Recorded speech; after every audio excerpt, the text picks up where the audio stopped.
This is Peter Helland on Citizens for Community Media, and you'll recognize Dr. Smith. You'll recognize Pat Mangan. You may not recognize David Lance. And David came up from Indianapolis. He's written a book, and Dr. Smith and I, Bob, I call him, we just had at the Martin Luther King Club, we had the head of the athletic division in South Bend Community School Corporation, Mr. Gavin, and which is typical of the Martin Luther King Club. We're very concerned about education, and particularly we're very aware of the discipline problems. We even had a show highlighting the Indiana Constitution's Article 8, which states, and I recommend anybody to Google Indiana Constitution Article 8 education, and here's what it says, and then we're going to get back to your book. It says, knowledge and learning generally diffused throughout a community, being essential to the preservation of a free government, it should be the duty of the General Assembly to encourage, by all suitable means, moral, intellectual, scientific, and agricultural improvement, and provide by law for a general and uniform system of common schools wherein tuition shall without charge and equally open to all. I like to note that the number one thing it says is to encourage by all suitable means moral improvement. That's written in 1851. The definition of moral, no one disputed the definition. And if you look up Webster's dictionary, number one definition says the word moral has reference to the law of God as the standard.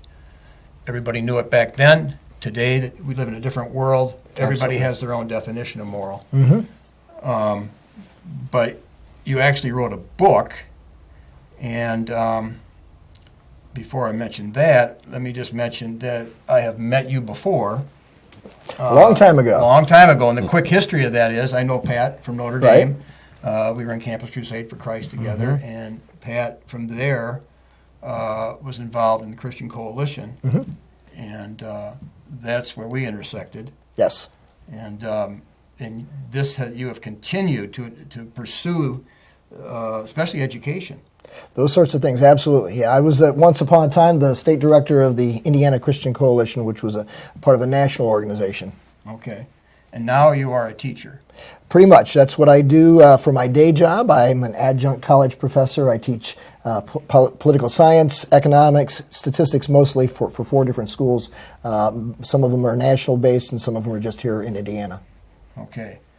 And then Bob, of course, you're very involved in education. Yes.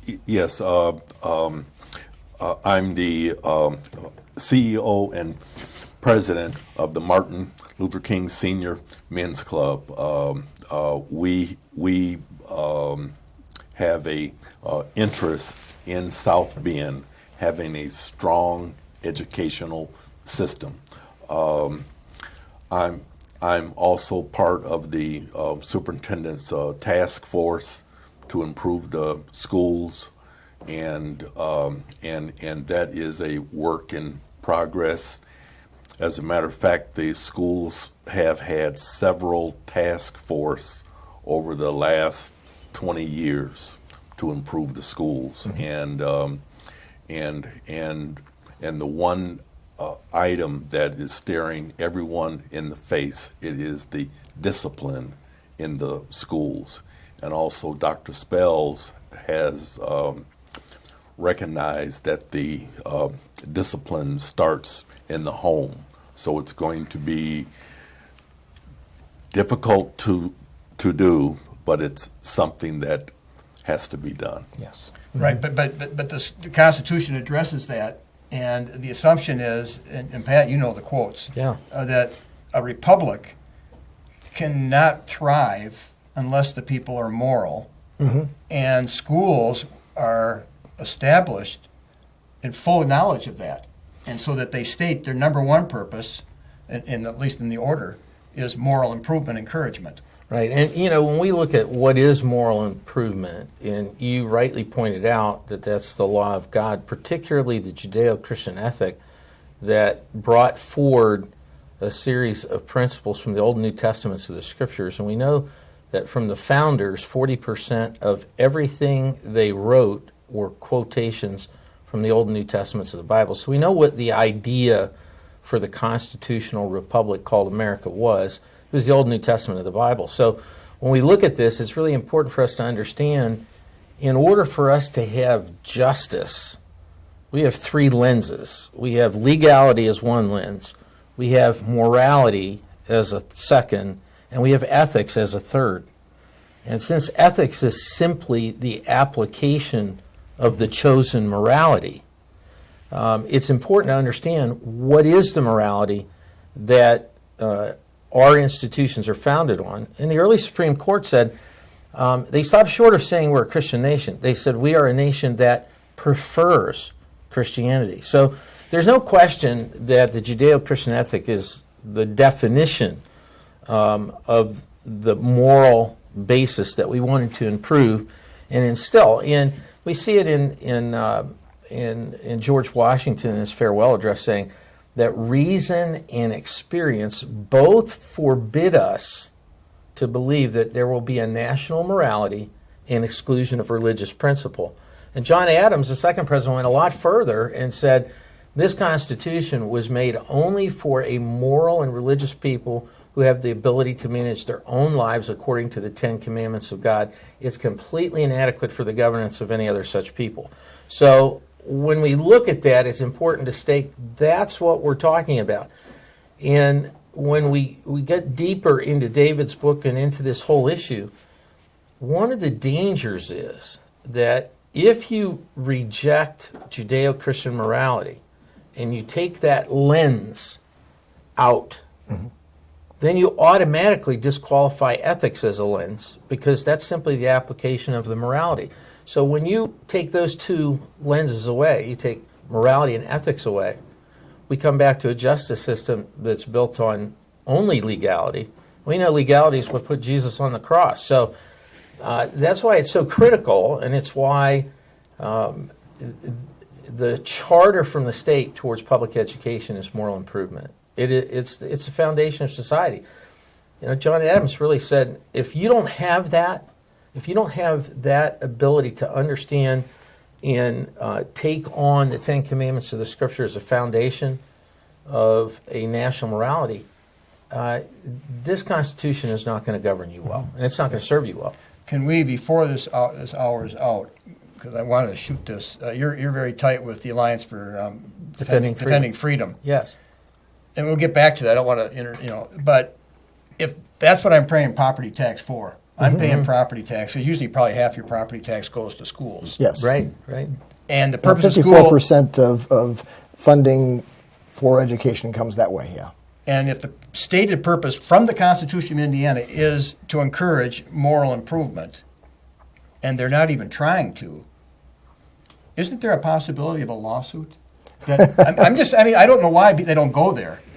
Well, we can talk about that later. It just boggles my mind that you can't put any judicial pressure on the fact that they're completely. Well, there have been hundreds of lawsuits, and when David and I worked together with Ralph Reed from the Christian Coalition and Jay Sekulow from the American Center for Law and Justice back in the 90s, Jay was able to take forward the notion that Christian students had rights in high schools all across America, and more than 10,000 Bible clubs were created in public schools all across America.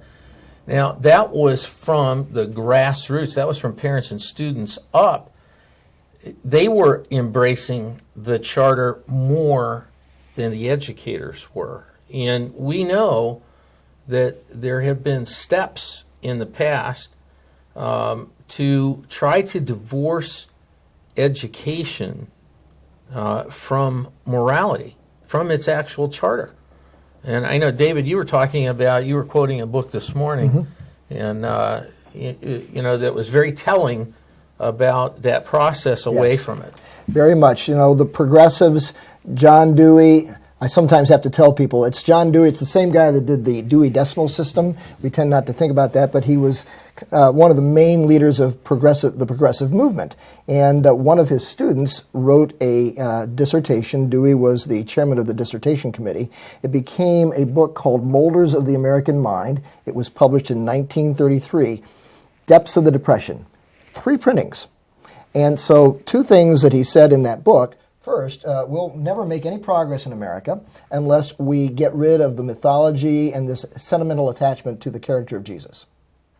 The other thing he said was that what we need to do is we need to get educators who will adopt a philosophy that we're going to get rid of the profit motive and capitalism, and we need teachers then to come along who will teach that in the schools. Now, just in the last month or so, there's this young democratic socialists of America who have published a pamphlet where they're encouraging progressive socialists like that Cortesio, what is her name, to go into education to become teachers to teach socialism. So this battle over worldview is going on all around us.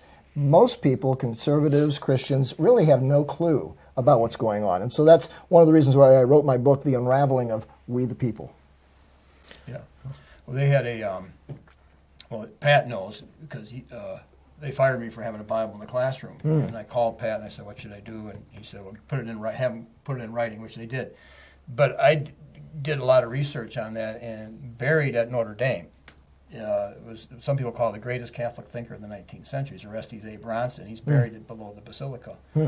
And in my studies, his journey to the Catholic Church was a long one. Okay, he was a transcendentalist. He was everything, but he said one of his purposes was to destroy Christianity and through the schools, and that was way back. And that was Horace Mann. There's connections. So the public school system has always been questionable, and if the Christians don't assert what they have at hand, which is first of all the Indiana Constitution, if you don't assert yourself, Bronson would say way back then, he was part of the movement to remove Christianity. Well, not just the Constitution, Indiana statute, there's what's called the Morals Clause and the Morals Instruction and Citizenship Instruction. That's in the state statute, and it's one of those things where most people don't realize that we have those things. Now, I'm not saying that the state of Indiana should set up, this is exactly how you should teach it. That would probably lead to all sorts of things that we really wouldn't want to see. But if people can think of creating a cookbook of lesson plans that can teach citizenship, that can teach moral instruction, and make it available to anybody that might want to use it, then folks in their own manner of teaching, whether you're teaching in the public school, homeschool, Catholic school, church, private school, wherever that might be. Imagine if people could do that and say, wow, I'm going to take that lesson, I'm going to tweak it a little bit, but I'm going to keep the basics of it. And now imagine sharing that sort of information with other people around the country. I firmly believe that there's a lot of conservative educators that are trying to do that, but we're all kind of like in our foxholes, like the prairie dogs out in the prairie. Every once in a while we stick our head up around to see who's out there, and God says to Elijah, there are 7,000 who have not bowed the knee to Baal, and we just need to connect ourselves. Bob, now you're on the ground here, so how do you think this could be helpful for South Bend? One of the things that most people will say is that the problems with education started when prayer was taken out of school.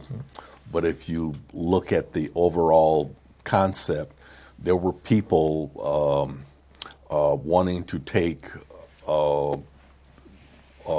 the teaching of morals out of schools before prayer was taken out of schools, you know, and then for those people who are 70 years of age or more, one of the subjects they had in school,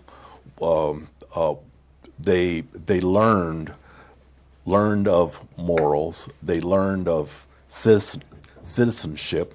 There was even a class called citizenship. You know? Yes. And then that type of a class does not exist anymore. And within the citizenship class, there was several sections on morals. That was also building on what the family instilled in the children at home, which was morals. And the school reinforced that with their citizenship class. Absolutely. And so you don't have the citizenship training, and as I said earlier, lots of people feel that the breakdown in the discipline at school started with prayer being taken out of school, but for those in the know, it started way before that. Yeah, it started decades earlier with Dewey right. and his folks doing that. You might say that taking prayer out of schools, a fairly modest acknowledgement of God in that prayer, was the straw that broke the camel's back. It wasn't the beginning. It was the end of the breaking of education, in the sense that, that prayer, and you think about today's multicultural standards, that prayer was this simple prayer: Almighty God, we acknowledge our dependence upon Thee and beg for Thy blessings upon us, our parents, our teachers, and our family, and when in our country. And I think one of the things, you look at that, you look at the sum total of 30 or 40 years prior of rejection of moral principle as a foundation of the home, education, community, and government. Because these four institutions were in lockstep, by the way, with the hundreds of thousands of churches that were also creating moral formation in the community. We had this was kind of in sync. So when you took that all apart and you look at, once that simple prayer, that last small bowing to God at the start of the school day happened, that prayer asked for Thy blessings upon us, the children of the 60s, tremendous unraveling, our parents, skyrocketing divorce came, our teachers, we saw very liberal, communist influences going against the will of the parents, against the will of the communities, against the spirit and notion of the Constitution, teaching very leftist ideologies in the schools, and finally on our country. And we saw the assassination of a highly regarded president in that year. We saw the assassinations of key leaders like Dr. Martin Luther King Jr. and Robert Kennedy, and we had so many that we lost during that time. So I think that as a flashpoint, people saw the battle in the removing prayer out of school, but the right idea is that the battle they didn't see and weren't watching is what undermined the resolve to have prayer in school over those earlier years. Years ago, I wrote a book, and I included the sermon titled Under God that led to the inclusion of the words under God in the Pledge of Allegiance. And Dr. George Doherty was the pastor who gave that sermon in 1954 in the New York Avenue Presbyterian Church in Washington, D.C. President Eisenhower was sitting in the Lincoln pew. It was the 150th anniversary of Abraham Lincoln's birthday. So he gives that sermon talking about how Abraham Lincoln said, under God, this nation shall know a new birth of liberty, in the Gettysburg Address, and talked about how that should be in the Pledge of Allegiance, because Dr. Doherty was a recent immigrant from Scotland, and his 7-year-old son in first grade was learning the pledge at that time. Well, within 3 months, they put the words under God in the Pledge of Allegiance. I personally called him up to ask permission to include his sermon. He sent me a copy of his autobiography, I've Seen the Day, in which he says, I think I was correct in my belief that under God was the definitive character of the American way of life, but the surface Christianity that existed in the 50s had kind of washed away that understanding of an American people grounded in faith, and it, by this time, made it very, very secular. There are so many factors that go on with that, and I want to touch on one that I know that you all have an interest in, and that is the role of fathers. Yes. From 1954 to 1960, Father Knows Best, Robert Young, America's Dad. Bill Cosby comes along with the Cosby Family and the Huxtables. You've got Family Matters, and then you've got this Al Bundy guy that shows up in Married with Children, where now the dad is an idiot. And then you've got Homer Simpson. I'm sure the Simpsons are great, humorous, but not the kind of thing that portrays fathers well. And so what we've done is we've taken the role of fathers out of our culture, and now in 1964, about 7% of children were born out of wedlock. By 2008, 41% were born out of wedlock. And we do everything in our power, society-wise, in the movies we watch, et cetera, to exclude the importance of fathers. And I firmly believe, I learned this when I was 12, and I said, mistakenly, with my father present, I said to my mother, "You're stupid." I about got kicked into the next life. Because fathers who love their mothers Yes. and care for them demonstrate that love when they discipline their children. Yes. Not in a mean way. Last thing I'll say, I'll shut up on this little segment here, but my daughter passed of breast cancer in early 2016. In fact, my book is dedicated to her because when she was a junior in high school, she asked me, she said, "Dad, it says on our money, in God we trust, so why don't we?" When she was home and we were caring for her, my son came home from South Korea where he was a missionary. He and his family, and then 2 grandchildren. Now we have 3, and we've got a 4th one on the way. And Sarah said to my son, Jason, "The way you talked to your kids is the way I remember Dad talking to us, in a gentle, firm manner, but they knew their dad loved him, but that he was there to make sure that they behave correctly." And that's the kind of fatherhood we need to encourage, I feel. And also the various state governments with some of their programs to help mothers with kids. They have a requirement in there that the father or the man cannot be living in Absolutely. the household. So that has led to further degradation of the family. Yeah. This whole notion, my wife passed about 10 years ago and was a teacher, graduated from Vanderbilt, was a teacher in special education. My oldest daughter's a teacher. My son-in-law is a teacher. They're both involved in public education out west. One of the things we find about schools in this area, and it's true anywhere, is wherever there's strong parental involvement, those tend to be the highest performing schools. So one of the schools that my daughter taught in after she graduated from Notre Dame was a school not far from here where the parent participation in the parent-teacher conferences was 90%. It's unheard of.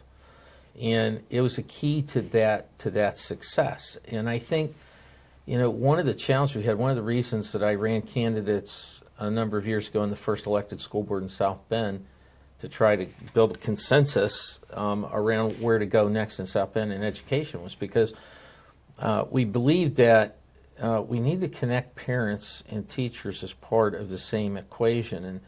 And we've needed to learn some of the things that work in private education that can be transferred to public education and work.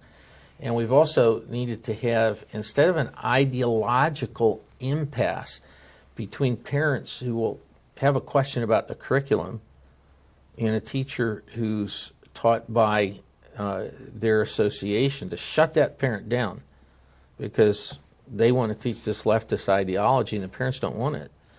But we need to bridge this. We need to bring parents back into it. So this is the problem that we have. 100 years ago, we had the family, the community, the neighborhood, the church, the local governance, the educational structure, even the courts, were all moving in lockstep in a certain direction. We preferred and were embracing and were epitomizing and were idealizing the Judeo-Christian ethic. So we knew what the rules were.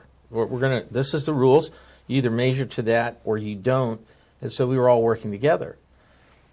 When we had the undermining of the chosen morality for the United States of America, not as a state religion, but as a philosophical embrace of the Judeo-Christian ethic as the truth.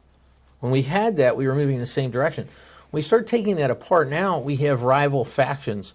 People want to turn this into a Muslim nation. And Christians and Jews and independents and others just, they bristle at that. There's a whole group that want to turn this into an atheist nation. And again, those who have been embracing the founding principles of the country bristle at that. So we have tolerance for these things, but should we embrace them? Should we be teaching them in our schools?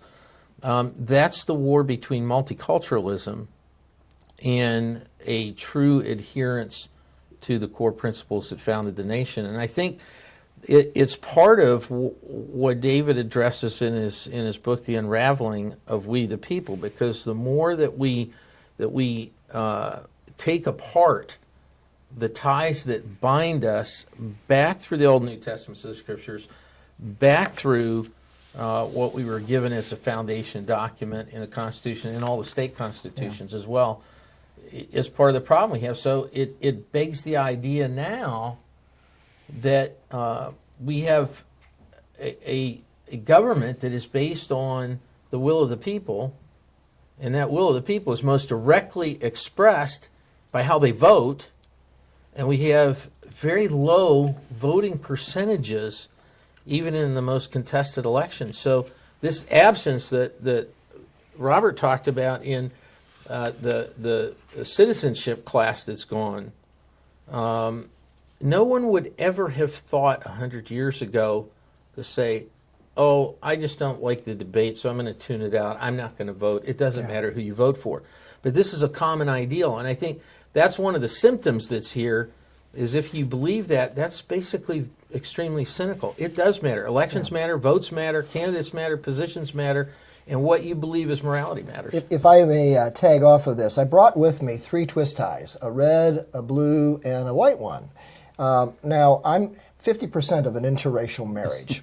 My children are a lot tanner than I am, and they're both fluent in Spanish. And they were one time sitting in the car at the gas station. A Hispanic gentleman walks up, asks for direction in Spanish, and they responded in Spanish. So work what I call an e pluribus unum family. The melting pot idea is, it's a two are better than one because one can help the other if the other falls down, but a strand of 3 cords is not easily broken. And so the melting pot used to be the idea that we came together to form an alloy that was stronger than each of the individual ones separate and apart. Now the metaphor is a salad bowl. So every weekend my wife and I play cards with another couple, and the lady in the other couple, she doesn't like croutons in her salad, so she always takes the croutons out. My wife, she doesn't like onions, so she takes the onions out. Now, so we're going to separate those little things that we don't like. And one of the things that I talk about in my book, The Unraveling of We the People, is that we have confused the value of diversity to basically have all these other groups that now form little tribes and says, my croutons are just as important, and in fact, they're more important than your onions, and you're not treating me right, so now you need to give me more. And so now we've created factions that fight against each other that Madison, in Federalist number 10, warned about. And so because we don't know the fact that on our money it says e pluribus unum, and so for folks watching at home, I encourage you to pull out a coin, penny, nickel, dime, doesn't matter, e pluribus unum, out of many, one.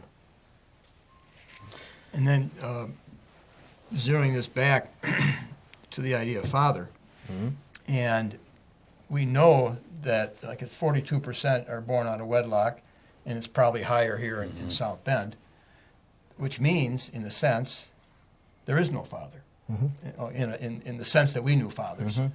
So pure religion, in the eyes of God, is to visit the fatherless in their distress. Yeah. So, in a sense, the only entity that's the solution to this is the church. I mean, from that perspective. And if the church doesn't see the dilemma, and the opportunity. And we do have the mentoring and all that, but I think the dilemma is worse than we think. Well, I had the opportunity to speak to a group of pastors on the day of prayer a few years ago. I'm not sure they're going to have me back, but they said, how can we help? And I said, well, one of the first things that would be really important would be that you stop teaching people that the only people qualified to serve in public service are pagans. And they all kind of looked at me and did the RCA dog look, and I said, when you say we don't talk about religion and politics here, well, that straightened a lot of necks. And I said, when you say politics is dirty, and that straightened the rest of the necks. And I said, look, Jesus, the apostles after him, and the prophets before him all confronted the primary cultural issues of their day. They weren't absent. They weren't AWOL from building a cohesive culture. And we can't have the church believing that to engage in a country where God's going to ask every believer, what did you do with the great empowerment I gave you to choose your leaders, to choose your laws? Most people, they live under a system that was created by a war 100 years ago, or right of kings, or some other despot. We are given a unique responsibility of shaping the government. We are the government. We are the church. So this notion that was created beyond the Constitution of the separation of church and state was specifically to protect the people from having a state religion. It was not to eradicate religion. It was not to reject religious principle. It was not to reject the Judeo-Christian ethic. It was meant to not have a state religion, as had been practiced in Europe and caused so many wars. And that's a place where today the word diversity is a catchphrase that really means uniformity. It means everybody who's different has to think alike, and all religions are interchangeable. That is not what any of the faith teaches. That's not what the Christian faith teaches. It's not what the Judeo-Christian ethic teaches. It's not what the heritage of the nation is. And so true diversity is when people who completely disagree have civility and can get along, not people who are forced into a subjugated, intellectually dishonest, imposed uniformity. And this is what we're seeing. This is what we're telling kids now, is that if you have a set of values, it's all interchangeable. Well, the Scripture teaches us that when the nation was unwound, everybody did what was right in their own eyes. Yeah. And this is part of the problem that we've come to, is that we're in a situation where once you take away the right of God to say to a nation, to a people, to humanity, this is what's right and this is what's wrong, where do you go from there? And it reminds me of the circumstance when Chuck Colson was a part of an education conference, and he came to the table to sit with other educators, and he came and he had his Bible, and somebody said, "Well, I see you're a Bible-believing Christian." He said, "I didn't know there was any other kind." And the person said, "Well, you're not going to like me." And he said, "Well, why?" He said, "Why wouldn't I like you?" He said, "Well, I'm the person who's responsible for removing the Ten Commandments from the Philadelphia public schools." And he said, "Well, why would you do a thing like that?" And so they went on with the conference, and what they were talking about was 30 years earlier, the problems that they had were chewing gum and talking in school, in tardiness. And they said the new problems were assault and theft and violent assaults. And so they said, what do you think we ought to do? And Chuck Colson said, well, he said, I don't know, maybe we ought to put a sign up that says, "Thou shalt not steal." If I can bounce off of that, two thoughts. In Philippians chapter 1, verse 27, Paul writes, "Conduct yourselves in a manner worthy of the gospel of Christ." That word "conduct," the Greek, and I can't speak Greek, so I'm going to butcher how I say this, but it's pronounced sort of like polaiutse. That word is the word we get the word politics from. So when we talk about conduct, it's in the community a political thing. And so one of the things I talk about in the book is that civics is not just how does a bill become a law, it is how we conduct ourselves as good citizens in the community in which we live. One of the things that I also talk about is Alexis de Tocqueville comes to America from France in the 1830s, then writes a book called Democracy in America. And he also gave a speech in the 1840s on socialism. And he talked, in those two books, he said, the key factor about American life is this striving, this ideal for equality. Now, obviously, we hadn't fought the Civil War yet, but both Frederick Douglass and Susan B. Anthony come together to fight for the franchise and freedom, both for the enslaved and for women later on. So we had this ideal. And so Tocqueville said, democracy gives equality through liberty.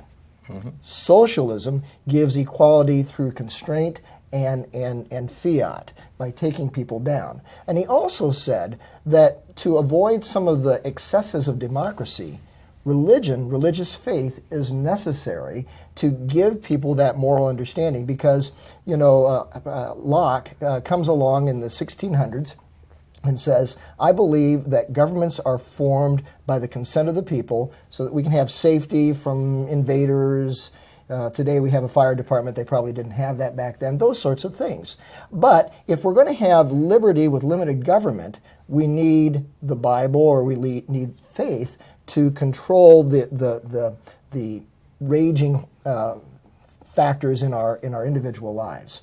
I was in second grade when the Supreme Court case Engel versus Vitale was decided by the Supreme Court. That's the case that took prayer out of school. So that was 1962. 12 years later, 1974, the very first recorded business ethics course is offered at the college level. Why? Because we got into a stage, the 1960s introduced something called situational ethics that led then to moral relativism. And after 12 years of no prayer in school, people did not know what was ethical, so the business schools said, we better teach ethics. Francis Schaeffer, who has passed on but was one of the great Christian thinkers, theologians, philosophers of the last 100 years, said you can trace the steps we are taking as a modern culture away from God by looking at the 23rd Psalm. And he said, we start with, the Lord is my shepherd. And he said the first step towards alienation from God is to change one word, and instead of saying the Lord is my shepherd, to say I am my shepherd. So it's the fundamentals of rugged individualism, sometimes in excess that's criticized in America. But even the poet knows no man's an island, and so we quickly leave rugged individualism, and then we take another step in that way, and instead of saying the Lord is my shepherd, or I am my shepherd, we say the sheep are my shepherd. So when we say that, that's the full embrace of humanism and the type of moral relativism that's there. But the problem is, once you say the sheep are my shepherd, you have to take into account everything that the sheep do. So once you get to that, you start to take another step away towards the anthropological explanation, which is that, sacrificing children to the sun god was justified because if they didn't do that, they wouldn't have confidence to plant the corn and the whole society would die. And he basically said, look, once you get to the place where you've said, the sheep are my shepherd, you have to say, everything is my shepherd. And the final step in alienation from God as a culture and as a society, as Francis Schaeffer explained it, was that once you have said, everything is my shepherd, everything's the same, everything is all the same, it's all interchangeable, that's the same exact thing as saying nothing is my shepherd. And then gives rise to eat, drink, and be merry, for tomorrow we die. And this is what is at risk, is that we are several steps into that alienation from the principles that have founded the country, that have founded education and that have founded what we all share together as liberty. So that's why there is a cultural struggle to define the morality that will define what is taught in the schools and that will define what we are conveying from all these generations past to the current generation. And if we fail, what we're seeing is the danger in our young people that they will believe in nothing. And if you say to a young person in a school, and they say, "Well, who says it's right?" "Well, I say as the teacher." They say, "Well, I disagree." They say, "Well, your students say." "Well, I disagree." "Well, your parents say." "Well, I disagree." When you say God says, God's the only court to which there is no appeal, right? There's a higher court that's already ruled, and it's not changing. So if we rob that view from our youth, we subject them to a cultural struggle for supremacy.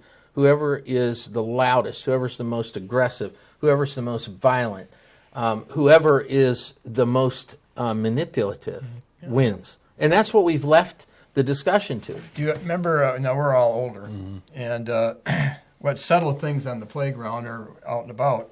I don't know about you, but I heard 60, 60's the new 30, so I'm going with Yeah, that. well, there you go. I mean, I'm all for that. But what would settle a dispute, if you had to do it, you'd say, "Do you swear to God?" In other words, do you swear to God? And that would stop everything. Yeah. Right? It was very rare that somebody would challenge that. And you might fudge here and there, but when they put that standard on you, you would straighten up and go, you'd cough the truth out. Right. Yeah. Now, wasn't that true? Yes. Very true. You know, I start the book with the Oxford Dictionary's Word of the Year for 2016. The Oxford Dictionary's Word of the Year for 2016 was post-truth, where we live in a society where our feelings about something are more important than the reality of the situation. Now, since years ago when we communicated, one of the things that I do on a monthly basis is I write a newsletter called Conversations with the Culture. What I do is I take a movie and then I create a devotional and I use that to talk about it.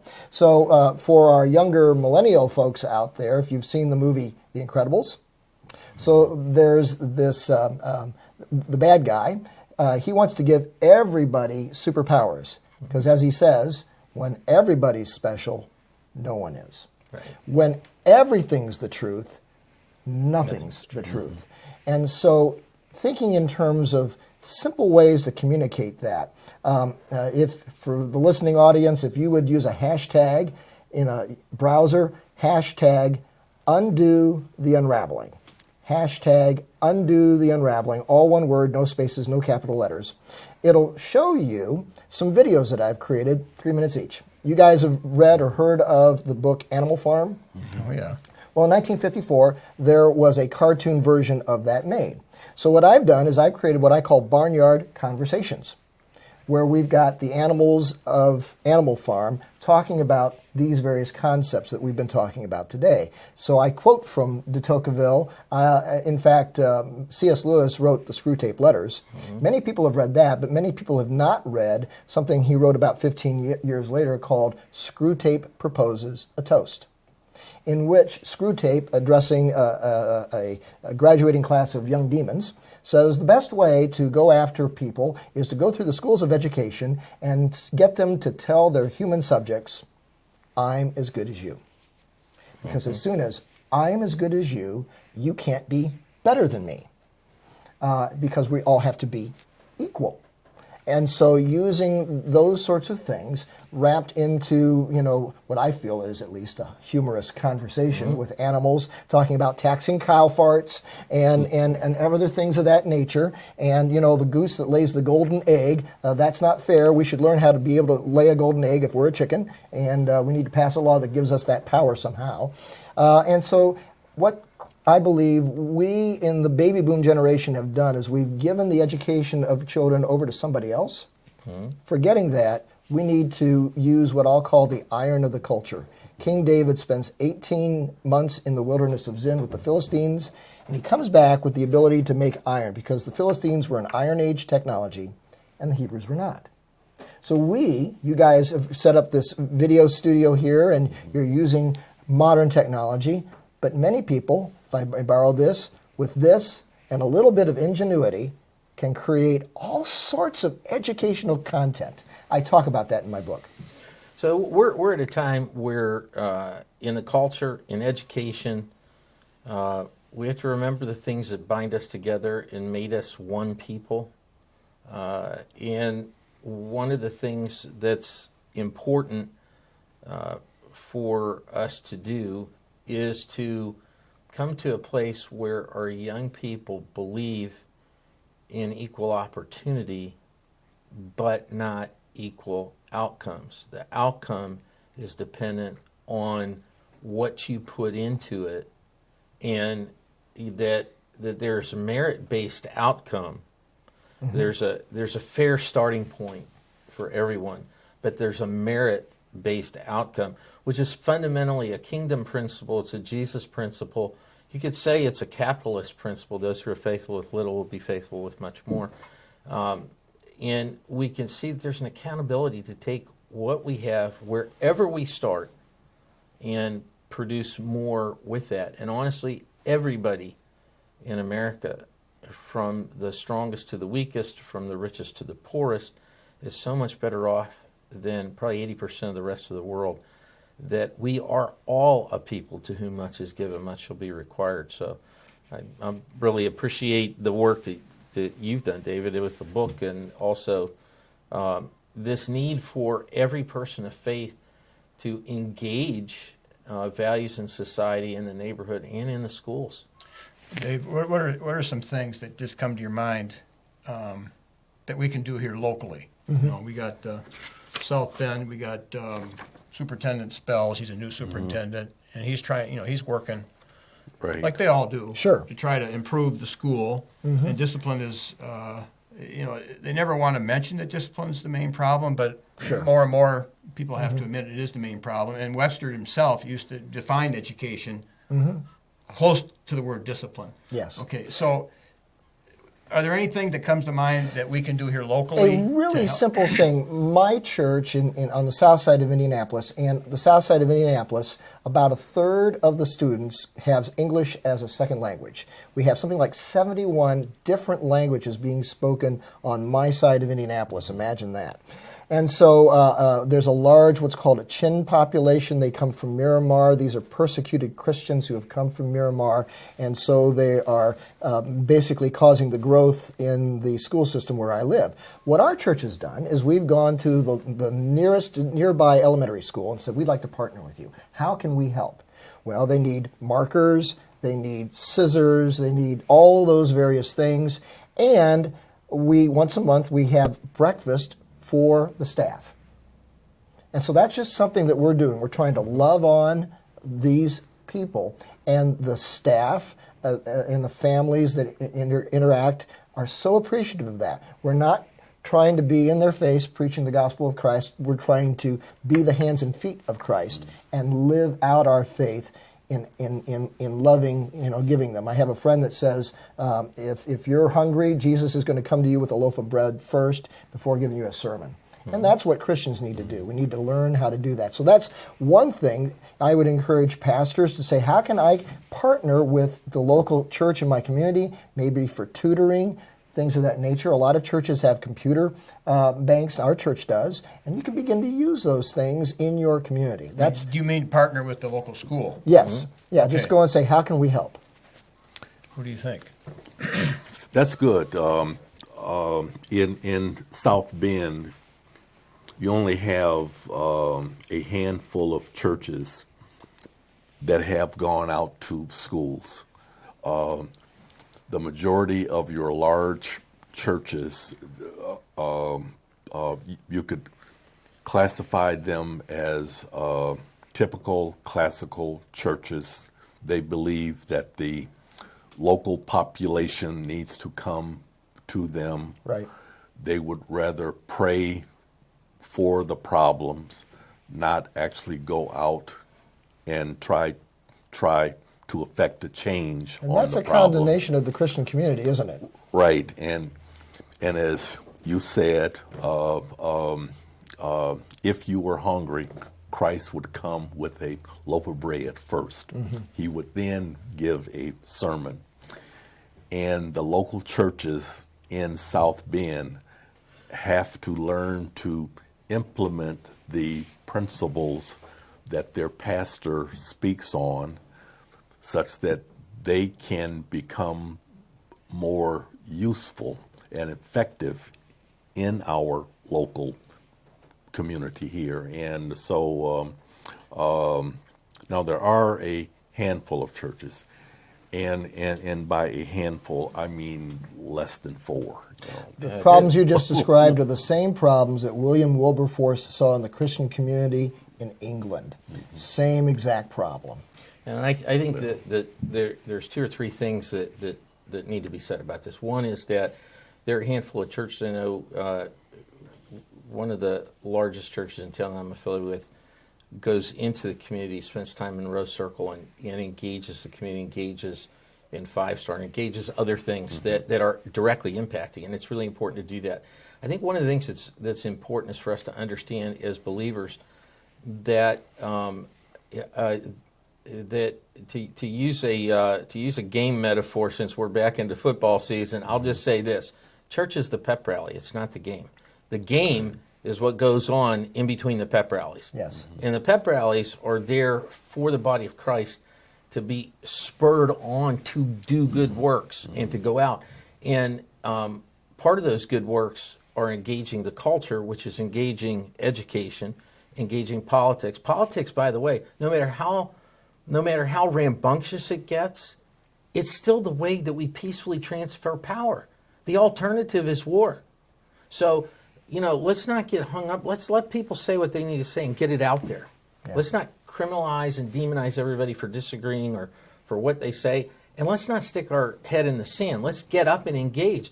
It would be far better. Jesus said, I wish you were hot or cold. But if you're just lukewarm and you're not even engaged, I'm going to spit you out of my mouth. So I think, we're called to work on that, to engage the issues in the culture around us. And I think that's what David's calling for in his book, and I think that's what all of us are asking for. Well, I think, what is the phrase, the land of the free, home of the brave? Yeah. And in Revelation it says the ones that go to hell are the, King James may say, fearful or cowardly. Yeah. And so it does take some courage to engage. And Absolutely. You have to admit that to yourself, that without Christ, I don't have the courage to engage. But I still have to. Yeah, on our own, we're powerless. If I could have the courage to mention my website, yes, it is www.theunraveling, all one word, .us. Theunraveling.us. And then they can go on there and track down you. Track me down and all that sort of thing. And love, if there's groups that want to have me come out, love to come out and talk to groups. I think I'm going to be speaking to your group tomorrow morning. Right, tomorrow morning. Right. Yep. So, obviously, and Bob said it on the show before, where it says the purpose of school is to encourage moral improvement above all, most educators act like they've never seen that. Right. Which is amazing. Yeah, the trend in education has been to build more buildings, bring technology in the school, but they left out the students.